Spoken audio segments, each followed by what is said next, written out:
Hi, welcome to RJ English classes.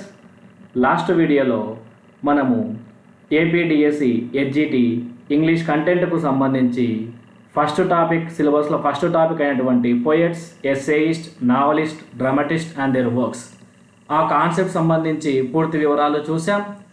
ఈ వీడియోలో మనం సెకండ్ టాపిక్ అయినటువంటి రైటింగ్ ఆఫ్ డిస్కోర్స్, అందులో story, essay, letter writing, editorial, precis writing, note making, autobiography and biography ఈ కాన్సెప్ట్స్కి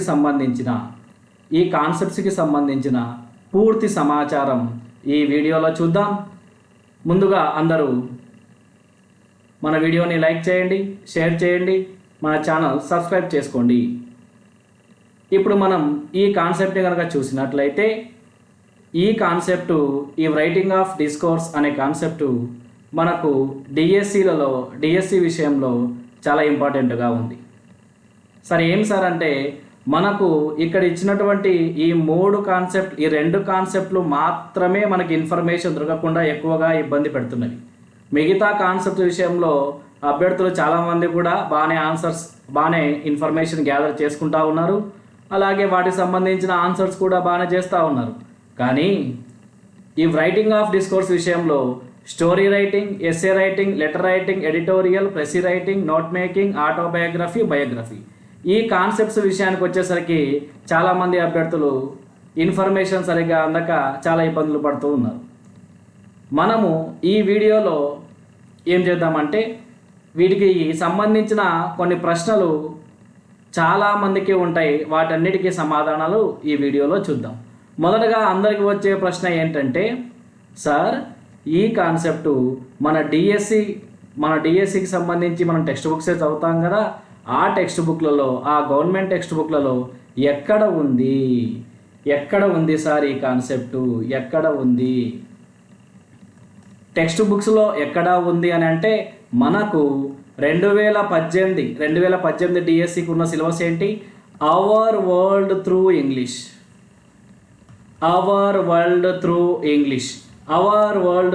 English అనే book పైన అనే బుక్లో నుంచి మనకు సిలబస్ ఇవ్వడం జరిగింది. ఆ బుక్స్లలో మనకు lessons back side writing skills కింద ఈ కాన్సెప్ట్స్ యొక్క ఇన్ఫర్మేషన్ ఇవ్వడం జరిగింది. సార్ పూర్తిగా ఇవ్వబడిందా అంటే లేదు, పూర్తిగా ఇవ్వబడలేదు. అక్కడ ఏం చేశారు అంటే పిల్లవాడు ఎస్సే రైటింగ్ ఎలా రాయాలి, స్టోరీ రైటింగ్ ఎలా రాయాలి, వాటికి సంబంధించిన స్కిల్స్ పెంపొందించుకోవాలనే ఉద్దేశంతో ఏదన్నా చిన్న లైన్ ఇచ్చి వాటికి సంబంధించి స్టోరీ రాయమనడం, ఎస్సే రాయమనడం, ఇలా వారి ప్రాక్టీస్ కోసం సంబంధించిన ఇన్ఫర్మేషన్ మాత్రమే ఇవ్వడం జరిగింది. అంతేగాని స్టోరీ అంటే ఏంటి, ఎస్సే అంటే ఏంటి, అందులో ఏమి ఇంపార్టెంట్ పాయింట్స్ ఉంటాయి, వాటికి సంబంధించిన బ్యాక్గ్రౌండ్ ఇన్ఫర్మేషన్ ఏంటి అనేది ఎక్కడా కూడా మనకు లేదు. మరి సార్ మేము ఎట్లా చదవాలి, బ్యాక్గ్రౌండ్ ఇన్ఫర్మేషన్ లేదు, ఏం లేదు అని అంటున్నామంటే మన టెక్స్ట్ బుక్లలో ఈ కాన్సెప్ట్ సంబంధించి ఉన్నది ఎక్కడ అని అంటే మొదటగా అవర్ వరల్డ్ త్రూ ఇంగ్లీష్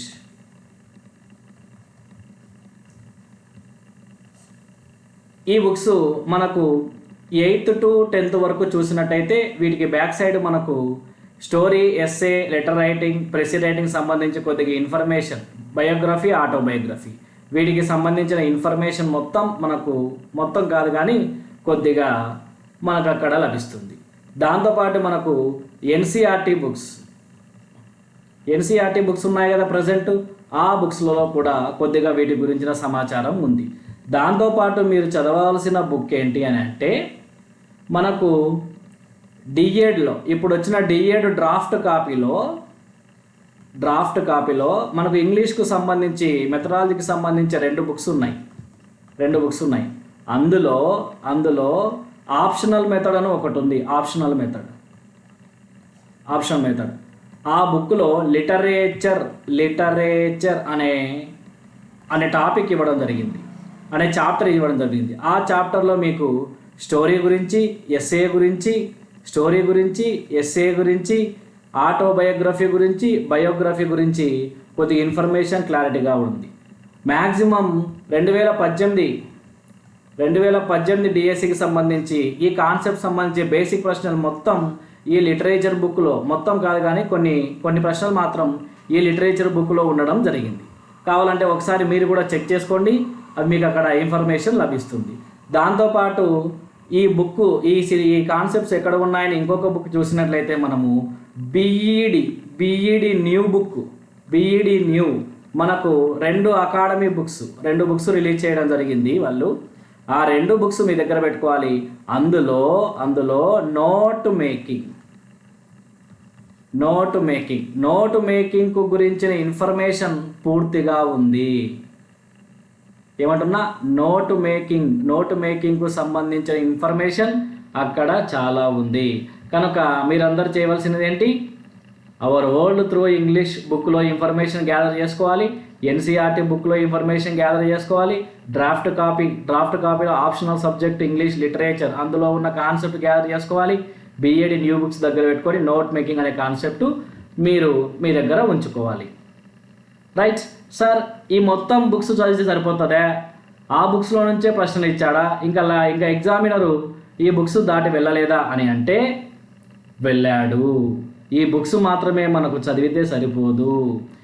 దీంతో పాటు మనము బయట కొన్ని స్టాండర్డ్ బుక్స్ లేదా రెఫరెన్స్ బుక్స్ను మీరు తీసుకోవాల్సి ఉంటుంది. సార్ ఇన్ని బుక్స్ చదివితే ఎట్లా సార్, మాకు డిఎస్సిలో వేరే సబ్జెక్టులు లేవా, ఏమి ఇంగ్లీష్ ఒకటే ఉందా, ఇన్నే చదువుకుంటా కూర్చుంటే మాకు ఎప్పుడైతుంది అని అంటే, ఉద్యోగం కావాలంటే మనకు ఇవన్నీ చేయక తప్పదు. దాంతోపాటు మీకు నేను చెప్పేది ఏంటంటే, ఈ రైటింగ్ ఆఫ్ డిస్కోర్సెస్ పోయట్స్ విషయంలో మొత్తం బట్టి పద్ధతి ఉంటుంది, కానీ ఈ రైటింగ్ ఆఫ్ డిస్కోర్సెస్ విషయంలో కనుక మీరు వీటన్నిటిని ఒకసారి చదివి మంచిగా అవగాహన చేసుకొని పక్కన పెట్టినా కూడా వీటికి సంబంధించిన ఇన్ఫర్మేషన్ మీరు చదివింటారు కాబట్టి వాటి ఆధారంగా మీరు ఆన్సర్ చేయొచ్చు, ఎటువంటి ఇబ్బంది ఉండదు. ఇక్కడ ఖచ్చితంగా మార్క్స్ స్కోర్ చేసే అవకాశం ఉంది. సార్ ఎన్ని ఇస్తారులే, 1-2 బిట్లు ఇస్తారులే అనుకుంటే పొరపాటు. లాస్ట్ డిఎస్సిలో 3 ప్రశ్నలు ఇవ్వడం జరిగింది, 1.5 మార్క్. చూసుకోండి అది ఎంత ఇంపార్టెంట్. రైట్, ఇప్పుడు సార్ మేము ఈ బుక్స్ కాకుండా ఇంకా ఏ బుక్స్ చదవాలి, మీరు ఈ బుక్స్ కాకుండా మన గూగుల్ తల్లి ఉంది కదమ్మా, ఈ గూగుల్ తల్లిని మీరు సంప్రదిస్తే మీకు వాటికి సంబంధించిన ఇన్ఫర్మేషన్ కూడా ఇస్తుంది. అది కూడా మీరు కొద్దిగా ఖాళీగా ఉన్నప్పుడు గ్యాదర్ చేసుకుంటూ ఉండండి. రైట్ సార్, ఇవన్నీ వద్దు కానీ ఇన్ని బుక్కులు అంటే మేము ఇప్పుడు చదవలేము కానీ మా వల్ల కాదు, కానీ ఇదన్నీ పక్కన పెట్టి ఇప్పుడు ప్రస్తుతం ఉన్న మార్కెట్లో ఈ కాన్సెప్ట్ సంబంధించి ఒక మంచి బుక్ ఏమైనా చెప్పరాదు? ఎందుకు మాకు ఈ బుక్కులన్నీ చదివే గోలా, మాకేం వేరే సబ్జెక్టులు ఏం లేవా చదివేది? ఒక మంచి బుక్ చెప్పు సార్. అమ్మా, ఈ కాన్సెప్ట్ సంబంధించి మంచి బుక్ నేను చెప్పాలి అని అంటే మీకు అందరికీ ఒక ప్రశ్న వేస్తా, దానికి సమాధానం దొరికితే మీకు అది మంచి బుక్స్ అవుతాయి, లేకపోతే అవి మంచి బుక్స్ మీకు కావు. ఏంటి సార్ ఆ ప్రశ్న? మనకు రీసెంట్గా టెట్ జరిగిందా? ఈ టెట్లో మనకు ఈ రైటింగ్ ఆఫ్ డిస్కోర్స్ అనే కాన్సెప్ట్ ఇవ్వడం జరిగింది. అందులో వీటిలో కొన్ని ఇవ్వడచ్చారు, కొన్ని ఇవ్వలేదు. మీరు ఏం చేస్తారంటే ఈ రైటింగ్ ఆఫ్ డిస్కోర్సెస్లో భాగంగా మనకు బయోగ్రఫీ అనే టాపిక్ నుండి మనకి ఎన్ని బిట్స్ ఇచ్చాడు అని అంటే ప్రతి సెషన్లో కూడా ఒక బిట్ ఇవ్వడం జరిగింది. ఆ కాన్సెప్ట్కి సంబంధించిన బిట్టు ఈ మార్కెట్లో ఉన్న బుక్కులలో ఏదో ఒక బుక్లో ఉందనుకో, ఆ బుక్ తీసి చదువుకో, లేదంటే ఆ బుక్ కూడా పనికి రాదు. ఎందుకు సార్ చెప్తున్నామని అంటే ఈ కాన్సెప్ట్స్ అన్నీ అవగాహనకు సంబంధించింది, అంతేగాని ఆ బుక్లో ఈ బుక్లో ఉండేటివే రావు. ఆ విషయం మీరు గుర్తుపెట్టుకోవాలి. అంటే వీటికి సంబంధించిన ఇన్ఫర్మేషన్ ఇప్పుడు మీకు టైం ఉంది కాబట్టి కొద్దిగా గ్యాదర్ చేసుకోండి. ఎక్కడి నుంచి వీలైతే అక్కడి నుంచి. పర్ఫెక్ట్గా బయట మార్కెట్లో ఒకే బుక్ చెప్పు సార్ అంటే నేను చెప్పలేను, మీకు నచ్చింది తీసుకోవచ్చు తర్వాత.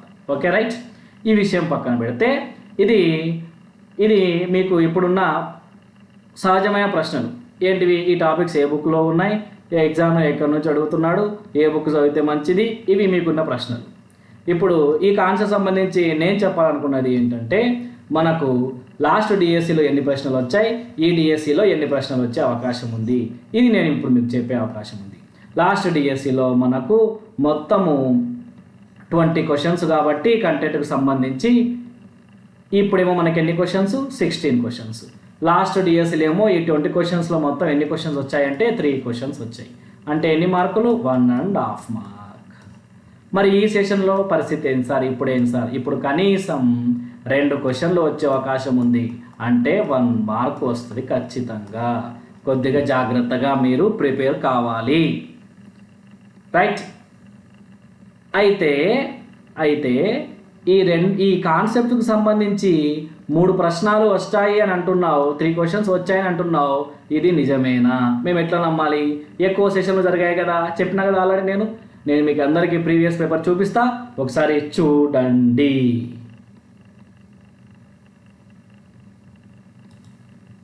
రైట్. ఇప్పుడు చూడండి, లాస్ట్ టైం మీకు చెప్పా ఆల్రెడీ.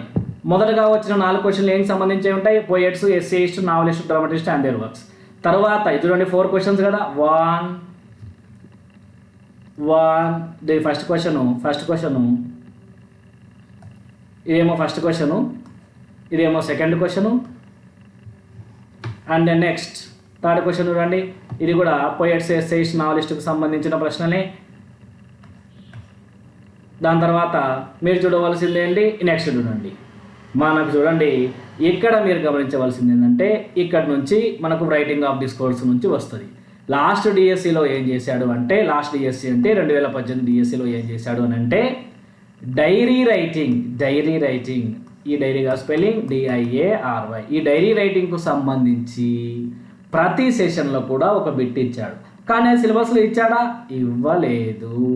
సిలబస్లో ఇచ్చాడా అంటే ఇవ్వలేదు, కానీ ఇచ్చాడు. సార్ అవుట్ ఆఫ్ సిలబస్ కదా, నాకు మార్క్స్ వస్తుంది, రాదు. అವೆಲ್ಲ వాళ్ళ లెక్కలో తీసుకోవడం లేదు ఈ మధ్య. రైట్. డైరీ రైటింగ్ గురించి ప్రతి సెషన్లో ఒక బిట్ ఇవ్వడం జరిగింది. కొంచెం జాగ్రత్తగా ఉండండి. ఇది చూడండి, ఇది ఒక ప్రశ్న రైటింగ్ ఆఫ్ డిస్కోర్స్ నుంచి. సెకండ్ చూడండి, in general mode feeling or spirit of a story is called atmosphere. ఇది ఏమో స్టోరీ రైటింగ్కు సంబంధించి. ఇక్కడ చూడండి, the intellectual context that you establish for your topic and thesis in an essay is called motive. ఇది essay రైటింగ్కు సంబంధించింది. ఈ 3 ప్రశ్నలు. నెక్స్ట్ తర్వాత నుంచి ఏం స్టార్ట్ అయినాయండి? Sounds, pronunciation. ఈ టాపిక్ నేను తర్వాత చెప్తాను. రైట్. చూసారా, ఈ 3 ప్రశ్నలు కూడా దేనికి సంబంధించి? రైటింగ్ ఆఫ్ డిస్కోర్సెస్కు సంబంధించి. అంటే ఎన్ని మార్కులు? 1.5 మార్క్. రైట్. సరే, ఇది ఒక సెషన్ చూపిస్తావా, ఇంకో సెషన్ చూపియావా? అదో చూడమ్మా, చూడు. ఇదిగో 83, 84 ఆ 4 క్వశ్చన్స్ ఏమో పోయెట్స్ సంబంధించి. ఈ 85 చూడండి, the purpose of diary writing. చెప్పానా? డైరీ గురించి ప్రతి సెషన్లో ఒక బిట్టు చూసుకోండి, కావాలంటే ఇక్కడ ఇవ్వడం జరిగింది. చూడండి, the action of the story writing గురించి కూడా ప్రతి సెషన్లో ఒక బిట్టు. ఎస్సే రైటింగ్ గురించి కూడా అయిన essay the thesis essay writing నుంచి కూడా ఒక బిట్టు రావడం జరిగింది. రైట్. ఈ విషయంలో మీరు జాగ్రత్తగా నేర్చుకోండి. ఇన్ఫర్మేషన్ మీకు టైం ఉంది కాబట్టి గ్యాదర్ చేసుకునే ప్రయత్నం చేయండి. ఇక్కడ చూడండి 81, 82, 83, 84 ఇవన్నీ పోయెట్స్, ఎస్సేయిస్ట్ వాళ్ళకి సంబంధించింది. తర్వాత చూడండి, in a story if the narrator uses he or she and he is an outside observer, the story is the third person narrative. ఇది కూడా రైటింగ్ ఆఫ్ డిస్కోర్సెస్, స్టోరీ రైటింగ్కు సంబంధించింది. ఇన్ ఏ పర్సనల్ లెటర్, ఈ letter రైటింగ్కు సంబంధించింది. Right. కొన్ని సెషన్లలో 2, కొన్ని సెషన్లలో 3, ఖచ్చితంగా 3 క్వశ్చన్లు ఇచ్చాడు. మీరు ఆ విషయం దృష్టిలో పెట్టుకోండి, కొద్దిగా జాగ్రత్తగా ప్రిపేర్ కండి. ఇవి ఎవరు చూడండి ఒకసారి. 84 ఇక్కడ నుంచి 84 నుంచి చూడండి, ఇక్కడ ద ఎస్ఏ సంబంధించింది. 85 చూడండి ఒకసారి, the following comes in short story. ఇది షార్ట్ స్టోరీ, ఇదేమో లెటర్ రైటింగ్. ఇక్కడేమో 2 క్వశ్చన్స్. ఈ పేపర్లో ఎన్ని ఇచ్చాడు? 2 క్వశ్చన్స్ ఇచ్చాడు. చూడండి, minimum 2 questions, 2 questions to 3 questions. మొత్తం ఎన్ని మార్కు? 1.5 మార్క్ దగ్గర. కొద్దిగా జాగ్రత్తగా ప్రిపేర్ కండి. నెక్స్ట్ వీడియోలో మనం ఏం చేద్దామంటే, నెక్స్ట్ కాన్సెప్ట్ కింద pronunciation, sounds, use of dictionary గురించి, ఆ కాన్సెప్ట్ గురించి మనం ఎక్స్ప్లెయిన్ చేయడం జరుగుతుంది. అందరూ కూడా ఈ వీడియో మీకు నచ్చినట్లయితే లైక్ చేయండి, షేర్ చేయండి, సబ్స్క్రైబ్ చేసుకోండి. చెప్పడం మర్చిపోయినా కింద మన డిస్క్రిప్షన్లో మన గ్రూప్ లింక్ ఉంది, ఆ గ్రూప్లో యాడ్ కాండి. మీకు ఇంపార్టెంట్ క్వశ్చన్స్ అన్నీ కూడా పోల్ చేయడం జరుగుతూ ఉంది. మీరు కూడా జాయిన్ అయ్యి ఉపయోగించుకోండి. Okay, right. Thank you so much.